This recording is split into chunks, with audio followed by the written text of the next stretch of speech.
Hello, hello, je suis heureux de te retrouver ce lundi pour t'encourager cette semaine avec cette nouvelle série qui va t'amener à éviter certains dangers de la vie chrétienne. Il y a plusieurs dangers dans la vie avec le Seigneur, certains qui sont des pièges du diable, d'autres des hommes. Et tu vas être encouragé aujourd'hui et cette semaine à marcher avec le Seigneur loin de ces dangers, à éviter les pièges du diable et des hommes afin de servir le Seigneur lui seul. Et chaque lundi matin, j'ai l'habitude de saluer des frères et des sœurs qui sont dans une certaine ville, dans un certain pays, dans le monde. Et aujourd'hui, cette semaine, je veux saluer particulièrement tous les frères et les sœurs de Port-au-Prince en Haïti. Que le Seigneur vous bénisse abondamment. Alors vraiment un endroit riche avec tout ce qu'il contient, avec ses habitants. Alors c'est sûr que si vous allez là-bas, frères et sœurs, vous allez pouvoir manger de la bonne cuisine créole. Et je pense que Gordon et Marie seraient d'accord avec moi parce que non seulement il y a de la bonne cuisine, mais il y a surtout des gens extraordinaires. Et si vous ne le saviez pas, Gordon et Marie sont d'Haïti. Yes. Et oui, Dieu nous a envoyé vraiment des gens extraordinaires. Certainement, vous connaissez l'un des pasteurs. Il y en a beaucoup de pasteurs haïtiens, mais le pasteur Grégory Toussaint, qu'on salue également. Alors, que le Seigneur vous bénisse, que vous soyez sur place en Haïti, ou vous soyez dans le monde, là où vous êtes. Que Dieu vous bénisse au nom de Jésus-Christ. Quelle grâce de rencontrer le Seigneur et d'avoir des hommes et des femmes qui aiment le Seigneur. Dieu a fait beaucoup de dons à cette nation, alors on vous bénit. Et chaque lundi matin également, je veux rappeler la devise de prière inspirée. Alors la voici: quels que soient les problèmes que tu rencontres et jusqu'à l'imminent retour de Jésus, arrête-toi pour prier et lire ta Bible tous les jours. Marche dans l'amour et dans l'esprit et persévère dans la foi et dans la sainteté. Et cette semaine, dans la pensée du jour, donc chaque lundi matin, une pensée du jour en rapport avec la devise de prière inspirée, on va parler de ce petit morceau de la devise de marcher dans l'esprit. Marcher dans l'esprit. La semaine dernière ensemble, je ne sais pas si tu te souviens, j'avais partagé avec toi sur le repas qui avait été organisé pour le Seigneur Jésus-Christ. J'avais encouragé à préparer un plat, un repas pour le Seigneur Jésus. Et on avait vu Marie qui était là avec son parfum, qui a rempli la maison où elle était. Et je t'ai encouragé à pouvoir avoir une vie qui parfume, une vie de louange, une vie d'adoration, une vie où tu offres plus au Seigneur. Et aujourd'hui, avec la pensée du jour qui s'intitule « Toi, suis-moi ». Donc on va parler de marcher dans l'esprit avec la devise, avec ce passage de Jean au chapitre 21 que Marie va lire. Pierre, s'étant retourné, vit venir après eux le disciple que Jésus aimait, celui qui, pendant le souper, s'était penché sur la poitrine de Jésus et avait dit « Seigneur, qui est celui qui te livre ?» En le voyant, Pierre dit à Jésus « Et celui-ci, Seigneur, que lui arrivera-t-il » Jésus lui dit « Si je veux qu'il demeure jusqu'à ce que je vienne, que t'importe? Toi, suis-moi. » Amen. Toi, suis-moi. C'est ce que le Seigneur Jésus a dit à Pierre alors que Pierre se retrouve dans un face-à-face puissant avec le Maître après son reniement et après la résurrection du Seigneur Jésus-Christ, ce face-à-face avec Jésus. Pierre a été encouragé quelque part par le Seigneur à pouvoir prendre soin de ses brebis, de ses agneaux.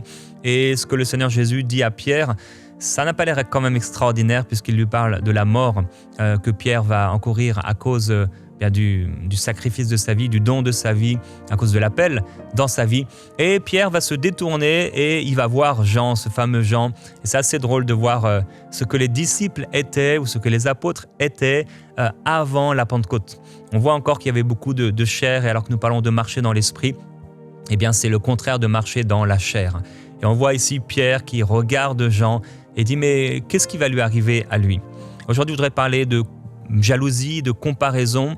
Le Seigneur Jésus t'encourage à le suivre lui et à ne pas mettre tes yeux sur les personnes autour de toi que tu jalouses peut-être. Parfois, on est trop fixé sur quelqu'un qui nous a blessés, quelqu'un dont on est jaloux. Je veux parler à une sœur aujourd'hui. Il y a une femme qui t'a blessé dans ton entourage et depuis, eh bien, tu es comme Pierre qui regarde Jean et tu te dis mais qu'est-ce qui va lui arriver à elle? et tes yeux se portent sur elle, sur sa vie, sa façon dont elle est avec ses enfants, son argent, ce qu'elle a, etc. Et peut-être c'est un frère aussi, tu es là et tu écoutes et toi aussi tu as les yeux fixés sur quelqu'un au lieu de fixer tes yeux sur le Seigneur Jésus-Christ et l'appel qu'il t'a donné. Le Seigneur Jésus dit à quelqu'un aujourd'hui, il veut te rappeler, toi, suis-moi. Alors mon frère, ma sœur, arrête de te détourner parce que quelque part tu as été blessé peut-être, ou parce que tu es jaloux d'une personne, ou parce qu'une personne a pris trop de place aussi peut-être dans ta vie. Mais fixe les yeux sur le Seigneur et marche selon ton appel au nom de Jésus. Amen. Et dans l'encouragement aujourd'hui, eh bien, avec ce titre et cette parole, « Je ne suis pas le Seigneur, je suis le Seigneur ». Alors, qu'est-ce que ça veut dire ça ? Je ne suis pas le Seigneur, je suis le Seigneur. Alors, la première partie de ce titre, c'est simplement dire que nous ne sommes pas le Seigneur. Jésus est le Seigneur. Donc, nous ne sommes pas le Seigneur, c'est lui qui est le Seigneur. Par contre, nous le suivons, du verbe suivre. Nous suivons le Seigneur. Alors ce n'est pas toi, ce n'est pas moi le Seigneur, mais Jésus-Christ est Seigneur. Jésus-Christ est Seigneur. Il y a vraiment une différence entre être le Seigneur et suivre le Seigneur. C'est un danger dans la marche avec Jésus de, au bout d'un moment, croire ou imaginer qu'on est le Seigneur. Dans certaines églises ou certains ministères mettent un accent particulier, un grand focus sur le fait d'encourager le peuple de Dieu dans leur estime par rapport au succès, par rapport à la prospérité, etc. Et il y a des choses dont on doit vraiment être encouragé, puisqu'on revient de loin et on a besoin d'être encouragé dans tous les domaines dans notre vie. Cependant, lorsque on met trop le focus sur certaines doctrines, ça peut devenir un danger. Le danger dont je veux te parler aujourd'hui, c'est de ne pas devenir le Seigneur. Tu sais, à force d'apprendre, à force d'entendre des prédications, à force d'entendre des différents prédicateurs, à force de lire certains livres, à force d'avoir certaines révélations, tu peux croire au bout d'un moment qu'en réalité, tu es le Seigneur. Tu sais tout, tu sais toutes choses. C'est ce que le diable a dit à Ève. Il dit, mais non, si vous le mangez, vous serez comme Dieu. Vous serez comme Dieu. Vous aurez vraiment l'intelligence. Vous aurez tout ce qu'il faut. Vous serez comme Dieu. Alors parfois, on a été à l'école biblique et quand on sort de l'école biblique, on a la tête remplie de choses, on a notre orgueil spirituel qui est devenu grand, qui est devenu fort et l'amour si faible. C'est ce qui arrive à plusieurs qui sortent de l'école biblique. C'est peut-être ce qui t'est arrivé si tu as eu l'occasion de faire une école biblique par correspondance ou autre. En tout cas, à force d'enseignement, il est possible qu'on se dise finalement, je connais, je sais comment il faut faire. Ah non, mais ça, moi, je sais. Ah, moi, je sais discerner. Ah non, ça, je sais. Et t'entends ton pasteur et en fait, t'es tout le temps dans le jugement, dans une espèce de critique, un esprit critique. L'esprit critique peut être bon, mais là encore, il ne faut pas faire d'excès avec l'esprit critique. Suivre le Seigneur nous amène à prier ta volonté et pas la mienne. Être le Seigneur nous amène à prier ma volonté. Ma volonté. Alors dans le psaume, au chapitre 82, il y a cette déclaration qui a été reprise, ça a été des titres de conférences, des titres qu'on a pu voir dans les églises, et on va le lire avec toi Marie au verset 6. J'avais dit, vous êtes des dieux, vous êtes tous des fils du Très-Haut. Cependant, vous mourrez comme des hommes, vous tomberez comme un prince quelconque. Alors voilà ce que le Seigneur dit, pas forcément bien sûr à ceux qui marchent avec lui, mais quand même quelque part. Oui, vous êtes des dieux, vous êtes tous fils du Très-Haut, mais vous mourrez comme des hommes. Vous mourrez comme des hommes. Et des fois, on a trop encouragé les gens, on a trop voulu... Vous savez, c'est quand quelqu'un était pauvre, qui rencontre le Seigneur, imaginons il devient prédicateur, il va tout faire pour sortir de cette pauvreté parce qu'il réalise qu'il y a une bonne nouvelle qui est donnée aux pauvres.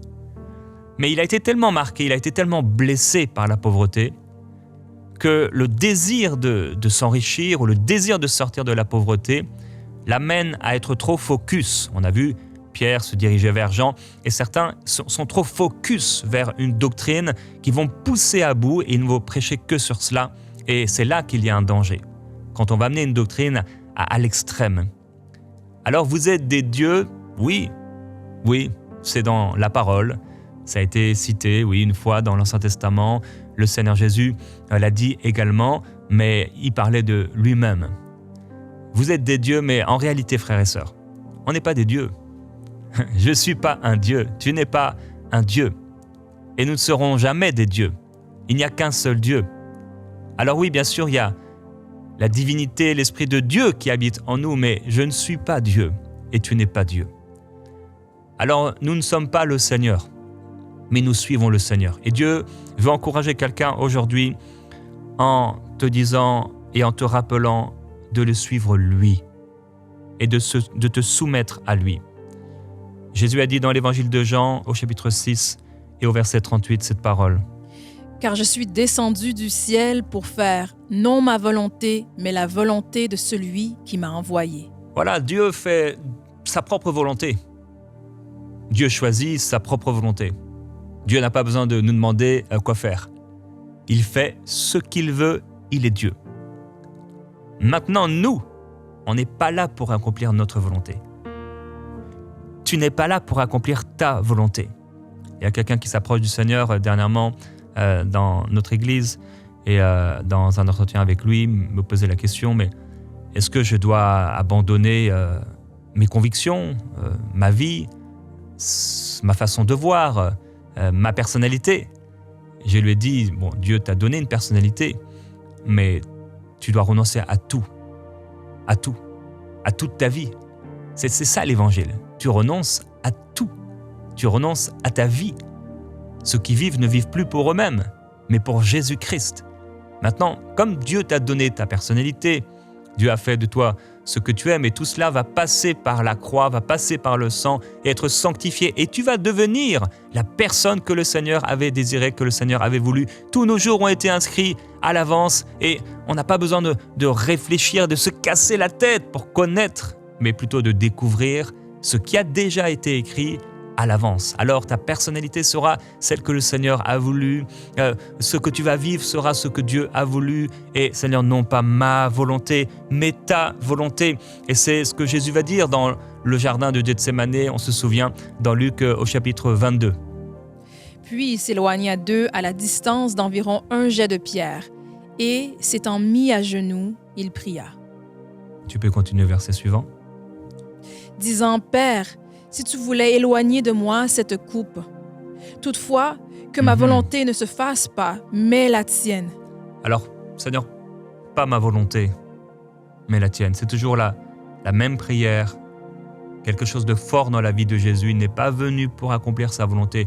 Il est venu pour accomplir la volonté du Père. Si le Seigneur Jésus lui-même n'est pas venu pour accomplir sa volonté, mais celle du Père, à combien plus forte raison, mon frère, ma sœur, tu dois accomplir la volonté de Dieu.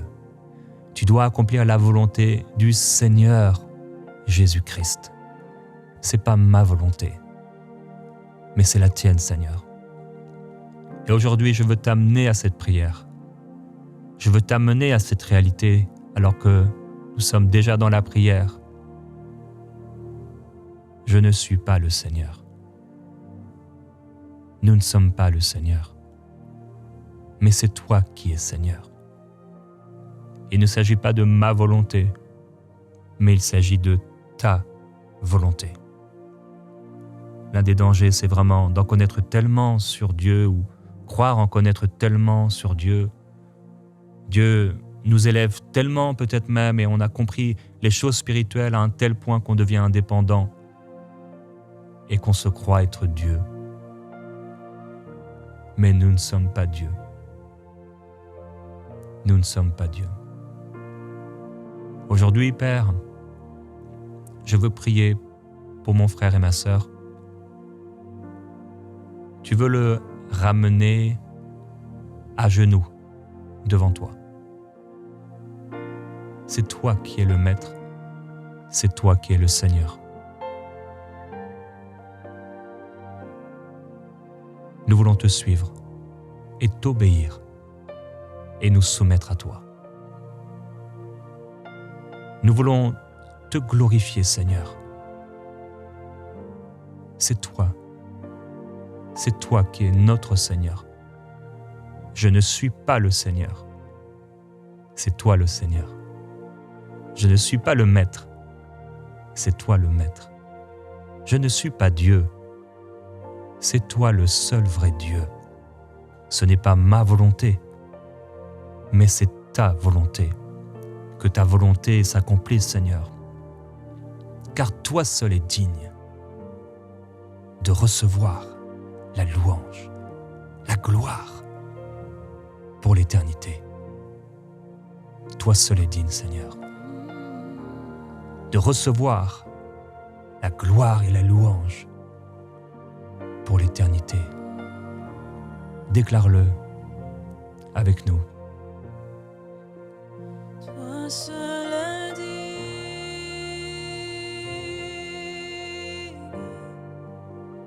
de recevoir louange et gloire pour l'éternité. Toi seul est digne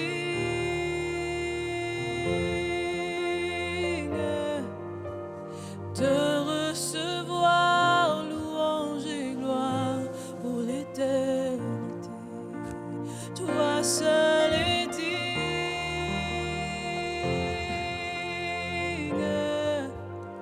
de recevoir louange et gloire pour l'éternité. Toi seul est digne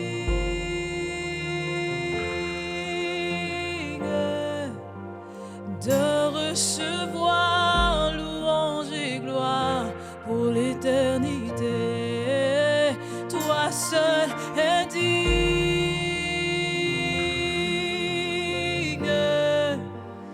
de recevoir louange et gloire pour l'éternité. Toi seul est digne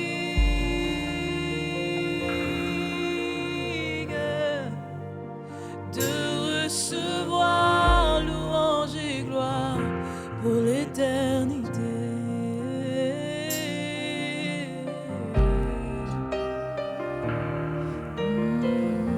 Jésus-Christ, nous t'adorons, Seigneur. Alléluia. Oui, nous déclarons, sois loué. Alléluia. Alléluia. Nous sommes les créatures, tu es le Créateur. Alléluia. Oui, chante, mon frère, ma sœur. Déclare Alléluia. Alléluia. Oui, déclare de tout ton cœur Alléluia.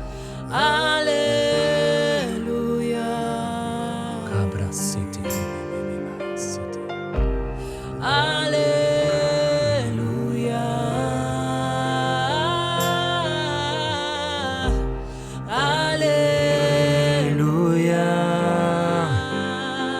Alléluia. Alléluia.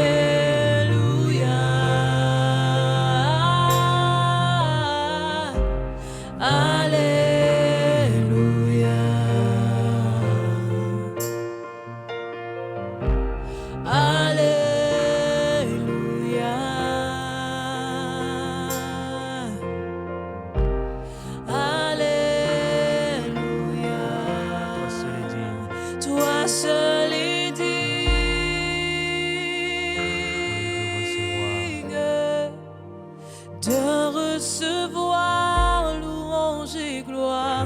pour l'éternité. Toi seul est digne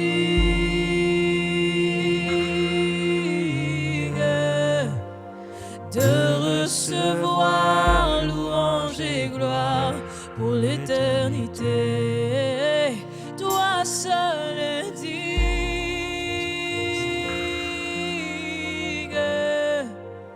de recevoir louange et gloire pour l'éternité. Toi seul est digne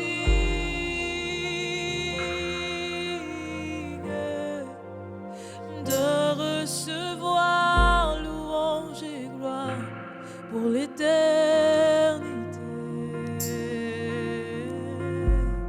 C'est toi qui es digne, Seigneur. Tu es digne. Tu mérites la gloire. Tu mérites nos vies. Tu es le Seigneur. Tu es le Prince. Tu es le Maître. Ô Dieu, tu es le Roi. Tu es le Créateur. Tu es le Père. Et nous sommes tes enfants. C'est toi qui nous as formés. C'est toi qui nous éduques. C'est toi qui nous façonnes. C'est toi qui nous prépares. C'est toi qui nous envoies avec ton nom, avec ta force, avec ta grâce, avec ta parole. Tu m'envoies. Tu m'envoies, Seigneur, aujourd'hui. Tu m'envoies avec ton esprit au milieu de ce monde. Tu m'envoies comme un serviteur. Tu m'envoies comme un fils. Je suis ton enfant. Je t'appartiens. C'est toi le Seigneur, ce n'est pas moi. Je me soumets, Seigneur. Si j'ai pris trop de place, pardon. Si je me suis emporté à prendre des décisions sans toi, pardon. Si j'ai réfléchi sans toi, pardon, Seigneur. Si j'ai avancé sans toi, pardon. Si j'ai pris mes armes, mes outils, ma sagesse, et que j'ai couru sans toi, que j'ai bâti sans toi, pardon, Seigneur. Je veux m'écarter de ce danger de croire que je suis Dieu, m'écarter du danger de croire que je suis le Seigneur, m'écarter du danger de croire que je suis assez intelligent et assez sage pour ne pas avoir besoin de toi, pour ne pas avoir besoin de me confier en toi. Je veux te donner tout, Seigneur. Je veux te donner le contrôle. Je veux te donner le contrôle sur ma vie. Qu'aucune décision importante ne soit prise sans toi. Qu'aucune décision où je devrais te consulter ne soit prise sans toi. Ô Père, je déclare au nom de Jésus-Christ que je me soumets à toi. C'est toi qui es assis sur le trône. Je ne suis pas assis sur le trône. Je suis assis à côté du trône. Je ne suis pas assis sur le trône. Je suis à genoux prosterné devant le trône. C'est toi qui es le Seigneur. C'est toi qui es Dieu. Et aujourd'hui, je soumets ma vie entre tes mains. Aujourd'hui, je m'humilie devant toi, Seigneur. Je m'humilie comme un serviteur. Je m'humilie comme un esclave devant toi, Seigneur, afin que rien en moi ne s'emporte avec orgueil, prétentieusement, imaginant que je peux faire. Je ne peux pas faire. Je ne peux pas conduire sans toi. Je ne peux pas avancer sans toi. Je ne peux pas marcher dans cette semaine sans toi. Je ne peux pas avancer dans cette semaine sans toi. Je ne peux pas, Seigneur. Je ne peux pas prendre des décisions sans toi. Arrière de moi cette pensée satanique de croire que je suis Dieu et que je n'ai pas besoin de toi, que je suis assez intelligent, que je suis assez fort, que j'ai été assez à l'église, que j'ai entendu assez de prédications, assez d'enseignements pour croire que par moi-même, je peux bâtir. Par moi-même, je peux savoir. Par moi-même, je peux faire. Par moi-même, Père, je ne peux rien. Je ne peux rien sans toi.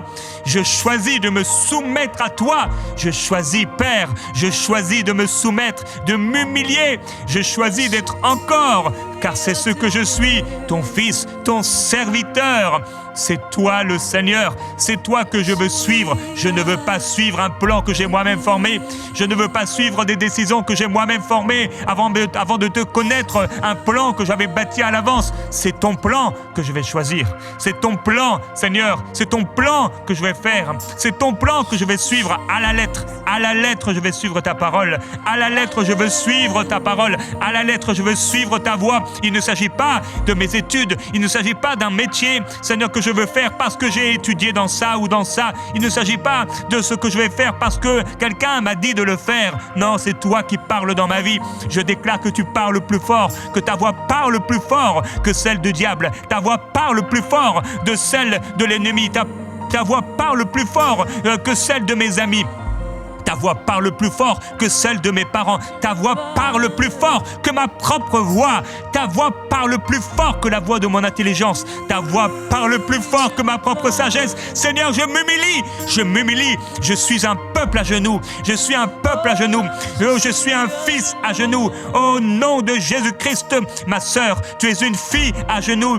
Tu es une fille à genoux. Oui, le Seigneur fait de toi une héritière. Le Seigneur fait de toi une princesse. Mais reste à genoux devant le Seigneur ton maître, devant le Seigneur ton roi, devant le Seigneur glorieux. C'est toi seul, Jésus-Christ, qui mérite la gloire et l'honneur. C'est toi seul qui mérite la gloire et la louange. C'est toi seul qui mérite, Seigneur, qu'on s'humilie, qu'on se soumette devant toi. Oui, tu as reçu le nom au-dessus de tout autre nom. Je n'ai pas reçu ce nom. Non, ce n'est pas mon nom, mais c'est ton nom et tu me l'as donné. Mais ce nom est à toi.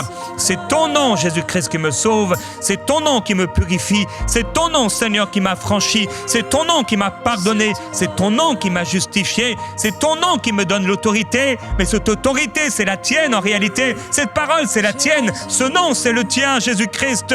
Merci, merci, parce que tout est grâce. Tout est grâce. Tout est grâce. Et dans mon lieu de prière ce matin, dans mon lieu de prière cet après-midi, dans mon lieu de prière ce soir, où que je me trouve, ce lieu devient un lieu de consécration. Un lieu où je dis, tu es Seigneur, tu es roi, c'est toi qui bâtis ma vie. Je n'ai pas la prétention de bâtir sans toi. Cette tour ne sera pas bâtie sans toi. Non, à toi la gloire. À toi la gloire et pas à moi. À toi la gloire et pas à moi. Oh Dieu, je te loue, je prie pour mon frère, ma sœur, Père, qui a cru trop longtemps qu'il devait travailler sans toi, qu'il devait agir sans toi, qu'il avait déjà assez de sagesse, qu'il n'avait pas besoin de te consulter. Il a besoin de t'en consulter. Elle a besoin de savoir ce que tu penses. Elle a besoin d'entendre ta parole. Il a besoin de savoir et de connaître. Il a besoin d'entendre et d'être conduit par toi. Seigneur, même si tu nous as donné le volant de notre vie, tu veux être le copilote. Tu veux être le copilote. Oui, tu n'as pas voulu prendre le contrôle total sur nous en nous enlevant le libre arbitre. Mais tu veux que nous nous soumettions. Alors même si tu nous as placés au volant, Père, nous voulons obéir à la voix du copilote. Nous voulons obéir car en réalité, tu es plus que cela. Tu es le créateur de la voiture. Tu es le créateur de la route. Tu es le créateur de l'oxygène. Tu es le créateur du sol sur lequel on roule. Seigneur, tu es le créateur du temps, de toutes choses. C'est toi le créateur. Nous ne sommes que des créatures. Je me soumets à toi, Seigneur. Je m'humilie à tes pieds. Jésus-Christ, à genoux devant toi, pour faire ta volonté, pas ma volonté, Seigneur, par rapport au mariage, pas ma volonté par rapport aux finances, pas ma volonté par rapport au travail, pas ma volonté par rapport à la maison, pas ma volonté par rapport à la voiture, pas ma volonté par rapport aux relations, pas ma volonté par rapport à l'église, mais ta volonté et ta volonté seule. Jésus-Christ, tu es le Seigneur et je veux te suivre.